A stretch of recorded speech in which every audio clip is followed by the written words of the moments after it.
Okay, good day students! Kamusta kayong lahat?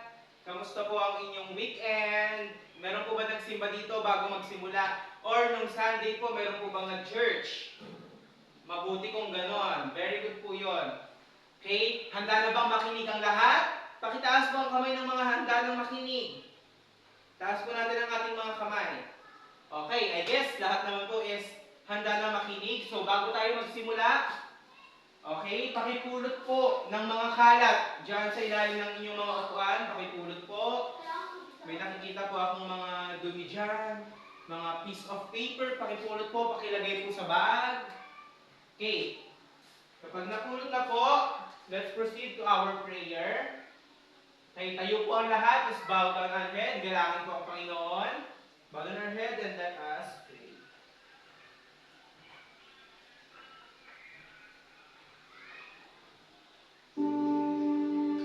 Let us pray. Dear Heavenly Father, thank you for this wonderful day.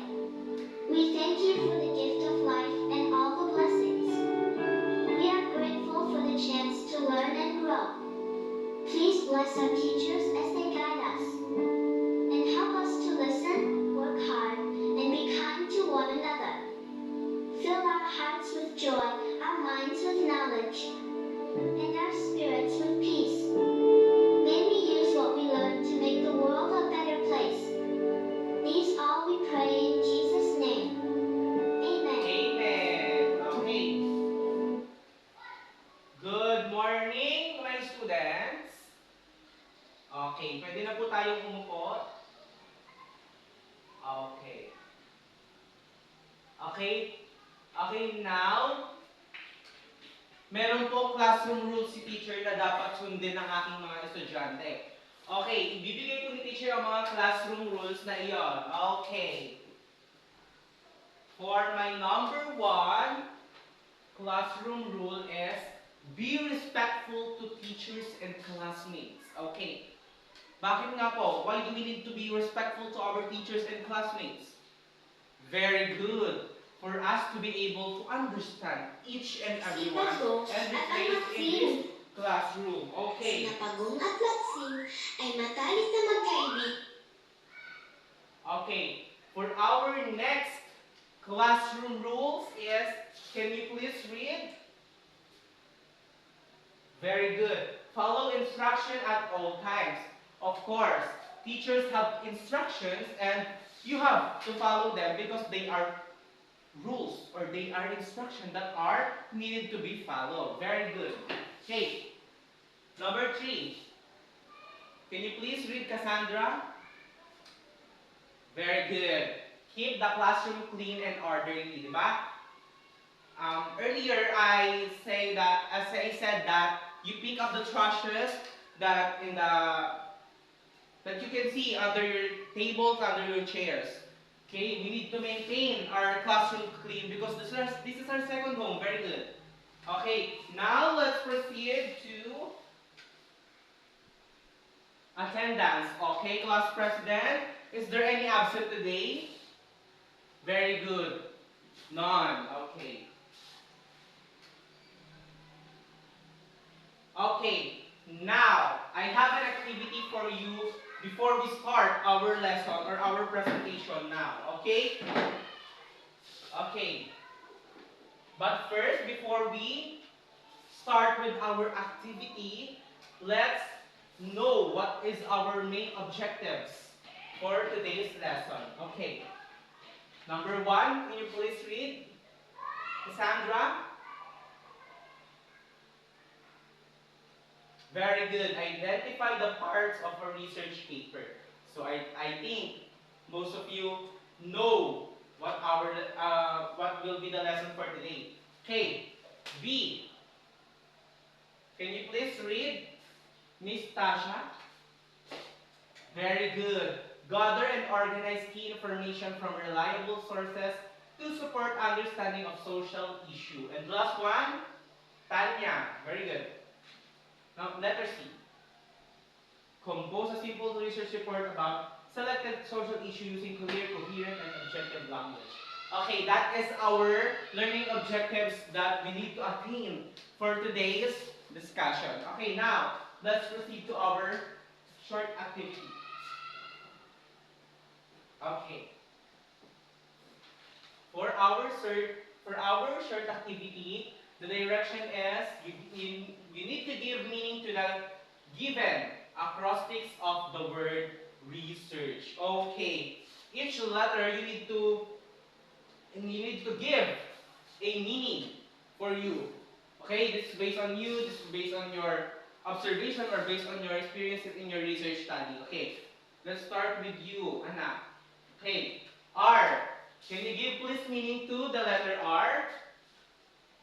Very good. Okay, now for letter E. Can you please give Miss Leia? Very good. Okay, for letter S. Can you give his? Very good. For letter E, can someone answer? Can Anna? Very good.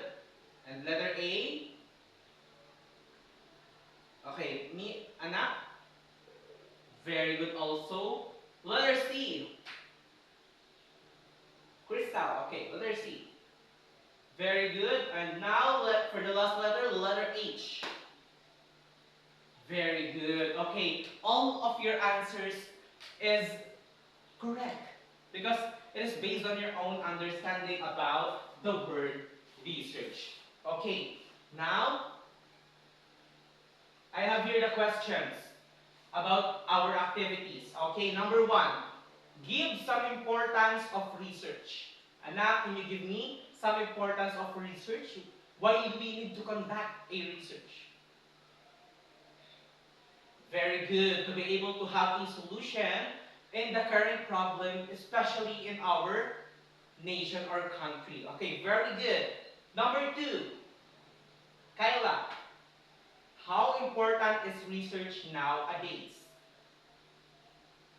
Very good. It is very important because, yes, alam natin kung ano ang nangyayari and we know what do we need to be focused on in this country. Not only in country, in the field of education, in the field of food industry, in different fields. Research is always a must. Very good. Okay, now our topic is composing a research report on a relevant social issue. Okay, now I will be watching you a short video about Bato de la Rosa or the current issue nowadays. Okay. Pakinggan kong mabuti kung ano yung information na mababanggit sa video. Okay? Samantala, kinundina ni Senador Bato de la Rosa ang ginawang harassment daw sa kanya ng mga taon ng NBI sa kanyang pagbabalik kanina sa Senado. Nasaktan ang Senador matapos makipagbuno sa mga NBI agents na may hawak manong warrant of arrest para sa kanya mula po sa International Criminal Court, mula po sa Senado. Nakatutok live si Bob Gonzales. Bob. Emil may benda sa dalawang daliri si Senador Bato de la Rosa. Pagpunta niya dito sa Senado kanina matapos ang halos kalahating taon na pagiging absent. Ang kwento niya sa amin kanina ay hinarang daw siya ng mga taga-NBI at kinailangan niya makipagbuno sa mga ito para walang makapasok dito sa Senado.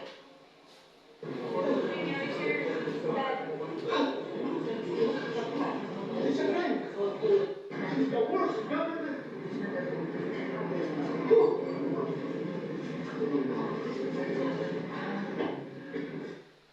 Nagkagalaiti si Senador Bato de la Rosa nang pumasok sa plenaryo ng Senado kanina. Duguan ang kanyang kaliwang kamay matapos niyang makipagbuno sa mga taga-NBI dahil hinarang siya papasok ng Senado.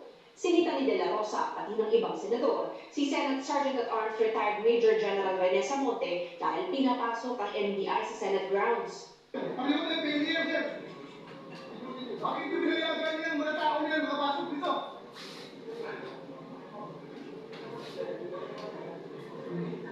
Kung ikaw ang senator, sir, ako candidate arms. Magpapakamatay ako kung hindi ka maghanap dito sa institusyon na ito. Magpapakamatay ko ang sa'yo. Ito ang unang beses pumasok ni De La Rosa sa Senado matapos mapabalita may warrant of arrest umano laban sa kanya ang International Criminal Court o ICC noong Nobyembre. Kwento niya, ayaw siya papasukin ng mga taga-NBI nang dumating sa Senado bago magsesyon. Pasok ko dito sa baba. Habang ng NBI sa Pilipinas, pinaka ako kaya ko makakyatin. So nagkipag-presidente ko sa kanila kasi titigilan ko. Kasi tatawag na dito. So nagkipag-presidente ko sa kanila para makapasok ako dito.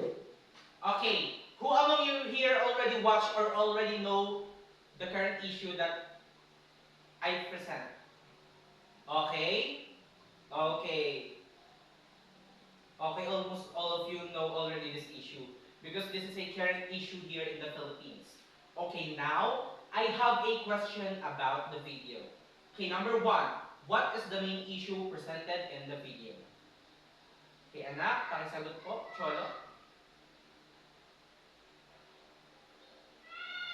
Very good. About Senator Bato de la Rosa, he show after almost a half year of being absent in the Senate, he presented himself very good. Okay, number two, who are the key people involved in the news report? Ernestine, anak, sagot ko. Very good. Senator Bato de la Rosa and other senators. Okay. Number three, where and when did the incident reportedly happen? Okay? Luis. Very good. Okay. Okay. For the fourth question, Jade, what action or statements were mentioned in the video? Very good. Okay, number five, why is it important to verify information to news report before sharing it online? Pakisagot ko. Okay, very good. To be able to have a factual information or it prevent to spread a fake news, especially to the viewers, especially in the social media. Most of us have a social media, so most of us gather information in social media. So it is very important to verify information news before sharing to avoid any very good spreading fake news. Okay, number six, how can responsible research help you better understand social and political issues like this? Okay, Miss Mary.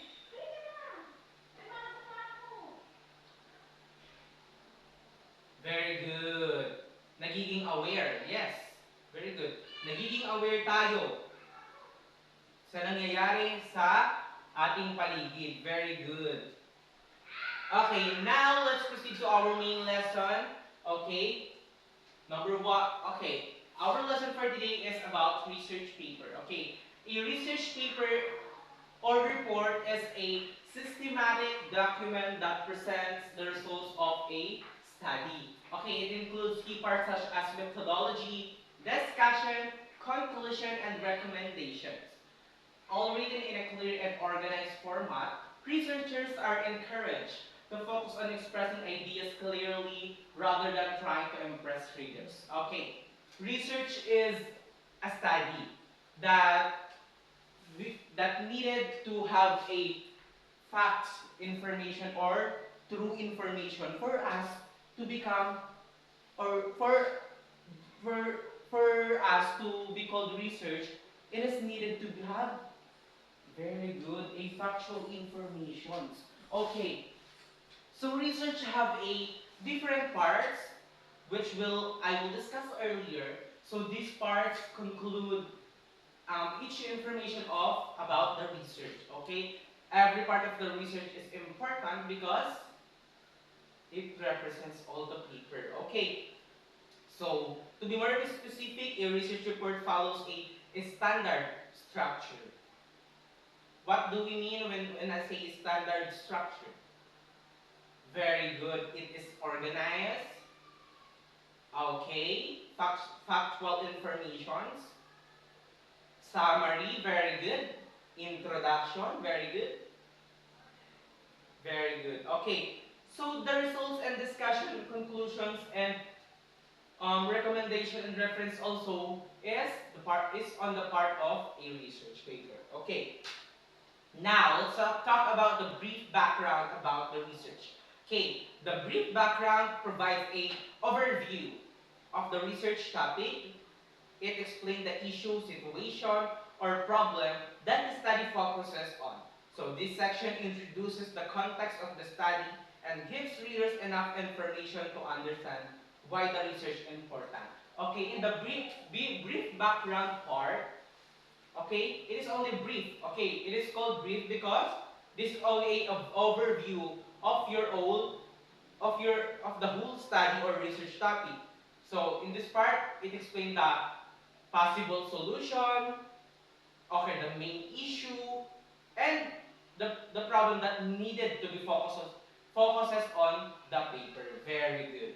Okay, the example of this one is the recent controversy involving Senator Ronald Bato de la Rosa and the alleged attempt to arrest him inside the Senate gained public attention in the Philippines.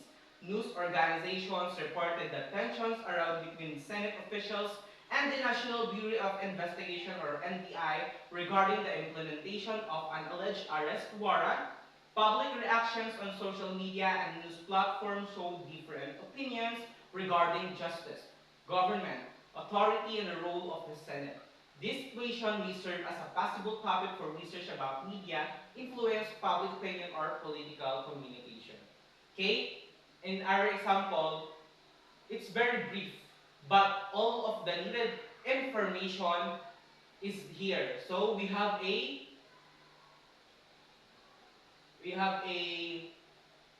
what you call this what? Introduction of our main topic. Okay. For us to be able to know what is this paper, what is it is all about. Right, very good. Okay. Now let's proceed to the objectives of the study. Okay. The objectives of the study explain what the researcher wants to achieve or discover. These objectives guide the entire research process. Okay, in the objectives part, it is your goal. What is the goal of your study? Okay, every study has a goal. Why do we need to conduct the study? What are main objectives that we need to attain? Yes, for this study. Very good. Okay, I have here a sample. Okay, the sample here is the study aims to analyze how news media represent the issue involving Senator De La Rosa. Next, identify the public reactions regarding the incident and determine the influence of media reports on people's opinion about government. Okay, on my given examples, all of the objectives in the study that needed to be present on that study or needed to attain, because that is the objectives, the goal of the study, the purpose of the study. All of your goal or objectives must be present on your objectives of the study part. Okay, because it helps the reader to clearly understand the direction of the research, and they also guide researchers in gathering and analyzing data. Very good. Okay, next part. Significance of the study. Very good. Okay, the significance of the study explains the importance of the research and identifies who may benefit from it. Okay, of course, if we have a study, there are beneficiaries because someone will read your study. Okay, in this part, importance of research is present because it identifies who can be the beneficiaries of this study. Okay, I have here this example. This study may be benefit the following. Number one, students, by helping them understand the role of media in shaping public opinion. Okay, student will be one of the beneficiaries, the one that will be benefit of this study. Okay, next, researchers, by providing additional information about political communication and media studies. Of course, the researchers also will gain, okay, will benefit from the study because they are the one who conducted the study, so they will gain something from it. Very good. Okay, next, teachers. By serving as reference material for discussions about current events and critical thinking. Okay, one of the beneficiaries or the one who also will benefit is the teachers. Okay, the last, citizens. Why? Because it encourages awareness about political issues and media literacy, which is very good. The main objectives of the study. Okay, a clear significance of the study shows why the research matters and how it contributes to society or academic learning. Very good. Next, the most hectic part, the literature review. Okay, the literature review discusses previous studies, articles, and sources related to the topic that can help researchers to identify the gaps and connect their study to existing knowledge. Okay, literature study is one of the, I must say, technical part of a research study. Why would I say so? Because literature review proves that your study is reliable because there are so many studies that currently citing about the current topic or it is a your support or your background. Kumbaga, sa katawan natin, it is your backbone. So, the backbone of the research is a literature review because it supports how reliable will be your study. Very good. So, sample here is several news reports discuss the controversy involving Senator De La Rosa and the Senate lockdown. Other articles explore the legal questions regarding whether a senator may be arrested inside the Senate building. Public discussions on online platforms also reflected strong opinion and debates the issue. Okay, wait. Okay, in this part, you need to cite. When we are citing, we use what format? Very good. 7th edition APA format. For us, to give credit, very good, to the articles, to the book, to the journals, to the study that we are currently citing. Very good. Okay, these reports and discussions may help research understand how political events affect public opinions and media narratives. Okay, now for your activity. Get a one whole pad sheet of paper and think of 5 current social issues that is currently happening in the Philippines today. Write one social issue or related word on the left side of each box, then on the right side of the box, write your observation, explanation, or insight about the chosen issue. Okay, this is the words that are given and you can list down all the social issues that is present currently. For example, corruption. Okay? Your observation related to the issue. Okay? Kahit one word or phrase lang. Okay? Pwede. Yes. Okay? You may now do your activity.